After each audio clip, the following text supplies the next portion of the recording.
கடும் வெயில் காரணமாக தாவேக மாநாட்டு பந்தலில் தொண்டர்கள் சிலர் மயக்கமடைந்துள்ளனர். கூடுதல் தகவல்களை செய்தியாளர் நவீதிடம் கேட்கலாம். நவீத், இப்போ தொண்டர்கள்ல சில பேருக்கு வெயில் காரணமா மயக்கம் ஏற்பட்டிருக்கு. திறந்த வழி அப்படிங்கறதுனால போதிய அளவிலான ஏற்பாடுகள் தேவைப்படுதா? விவரம் என்ன? வெற்றி கழகத்தின் இந்த இரண்டாவது மாநில மாநாடு இன்று மதுரை மாவட்டத்தில் உள்ள பாரபத்தியில் நடைபெறுகிறது.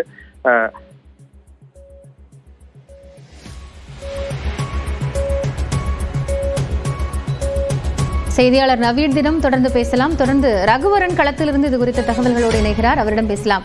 ரகுவரன், இப்போ மாநாட்டுக்கு வந்த தொண்டர்கள்ல சிலர் மயங்கி இருக்கிறாங்க.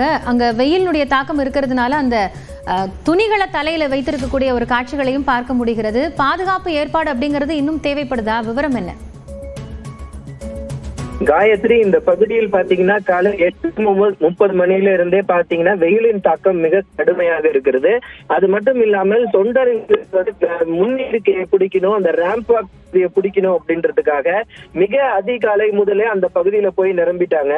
அதனால தண்ணீர் தட்டுப்பாடு இங்கு ஏற்பட்டிருக்கிறது. தண்ணீர் கொடுப்பதில் சிக்கல் ஏற்பட்டிருக்கிறது. கழிவறைக்கு செல்வதற்கான தண்ணீர் குழாய்களில் தண்ணீர் இல்லாமல் இருக்கிறது.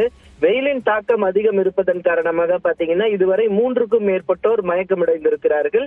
மயக்கமடைந்தவர்களுக்கு சிகிச்சை அளிப்பதற்காக இந்த விழா மேடை அமைக்கப்பட்டிருக்க பகுதிக்கு 2 புறமும் வலது இடதுபுறம் 2 பகுதியிலும் பாத்தீங்கன்னா 10க்கும் மேற்பட்ட 30க்கும் மேற்பட்ட இந்த மருத்துவ முகாம்கள் அமைக்கப்பட்டிருக்கிறது. மருத்துவ முகாம்கள் உடனடி சிகிச்சை கொடுக்கப்பட்ட உடனே அவர்கள் 3க்கும் மேற்பட்டோர் தற்போது ஆம்புலன்ஸ் மூலமாக மருத்துவமனைக்கு அழைத்து செல்லப்படும் சூழ்நிலையில் இந்த வெயிலின் தாக்கம் மிக கடுமையாக தான் இருக்கிறது. பாத்தீங்கன்னா தரை விருப்புகளை கூட குடையாக பயன்படுத்தி தொண்டர்கள் பயன்படுத்த உள்ளே கூடியவர்கள் அரை மணி நேரத்திற்கு மேலாக தாக்கு பிடிக்க முடியாத சூழல் தான் இந்த வெயிலின் தாக்கம் இருப்பதை நம்மால பார்க்க முடியுது. காயத்ரி,